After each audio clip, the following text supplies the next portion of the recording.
Hey everyone, today I wanted to talk about how autism can look very different in girls and why that difference matters. Before I go any further, please make sure to hit like, subscribe, and tap the notification bell so you don't miss any future videos. When our daughter was 3, we took her to get assessed. She was behind in speech and never actually crawled, she just scooted around on her bottom. Because our son had already been diagnosed, we recognised the signs. But the specialists didn't see it. She was smiley and bright, and they told us we were being way too sensitive and that she was fine. Fast forward to when she was 12 and she finally got her diagnosis. With puberty and autism, it can make traits more noticeable, but by then she'd missed out on those vital early intervention years. And this story isn't just about her. I was diagnosed at 41 after all my kids had their diagnoses. So for a long time I had a misconception that autism looked just one way. But the more I learned, the more I realised just how far behind specialists and society still are when it comes to understanding autism, especially in females.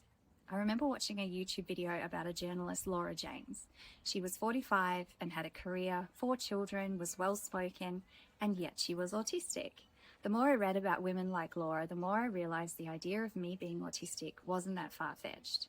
I feel what Laura says here is so true for many females on the spectrum. I think autistic women and girls really inherently have an understanding of how to appear as if they're neurotypical. I distinctly remember being around 5 years old in school playground, and I was watching all the other girls playing, and I had this real feeling, really overwhelming feeling of that I was so different to them. But also a split second later, I suddenly felt that I had to do everything I possibly could to hide that. I had to do everything I possibly could to look like every other little girl in the playground. And that's certainly true of other women and girls with autism that I've spoken to. Here's the thing. Autism in females can look very different from what people expect. Girls may have less obvious repetitive behaviours, and their restricted interests are often seen as normal, like intense focus on literature or animals, even celebrities. Many have strong language skills and a big desire to socialise, which can hide the difficulties going on under the surface. Communication can also look different in autistic females compared to males.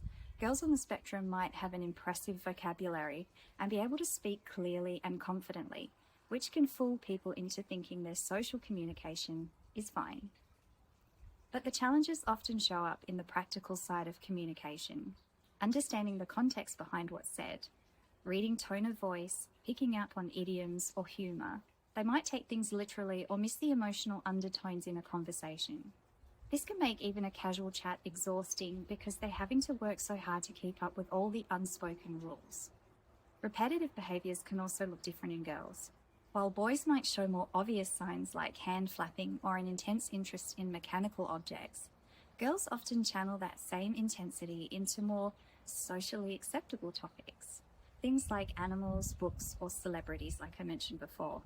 On the outside, these might seem like normal interests, but the depth and focus are just as strong as a boy memorising every detail of a train timetable. Sometimes these special interests have a social twist. For example, a girl might be completely absorbed in a particular book series, not just for the storyline, but because she's fascinated by the relationships between the characters. That social angle can make it harder for parents and teachers to spot as an autistic trait. And then there are the repetitive behaviours that happen on the inside. Things like replaying conversations over and over, creating complex imaginary worlds, or getting stuck in certain thought patterns. Hello, Editing Michelle here. I just had to mention because I got to the point, I'm editing the part where I talk about internally the autism is really going on when no one sees, on the outside, and about creating these imaginary worlds and thoughts and things like that. When I was 12, in 1991, Hook came out with Robin Williams and Dustin Hoffman, and I was so hyper-focused on that movie. I watched it so many times, I thought about it all the time, and it was just so real in my mind. Like, I was actually in there. I was one of the lost boys.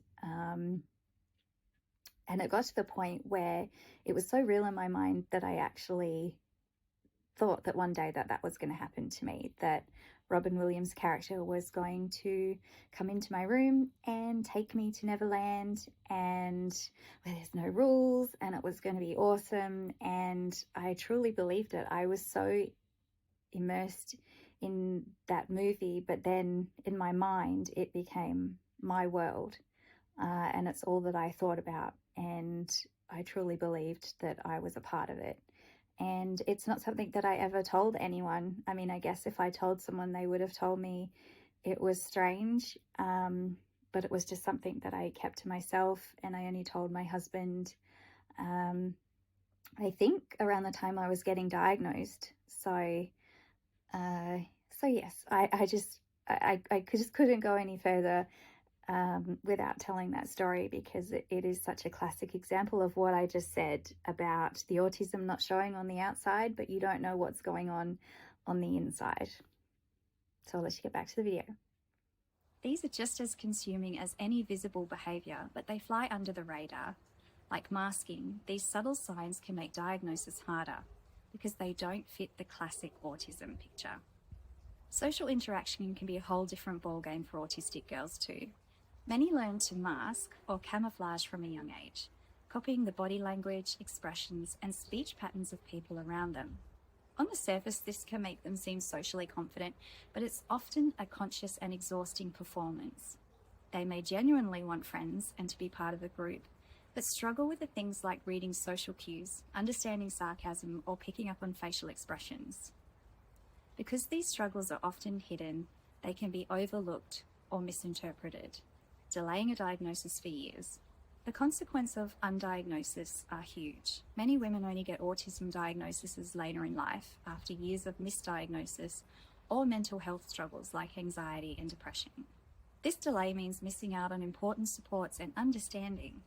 If there's one thing I hope you take away from this video, is this: don't dismiss girls when it comes to autism.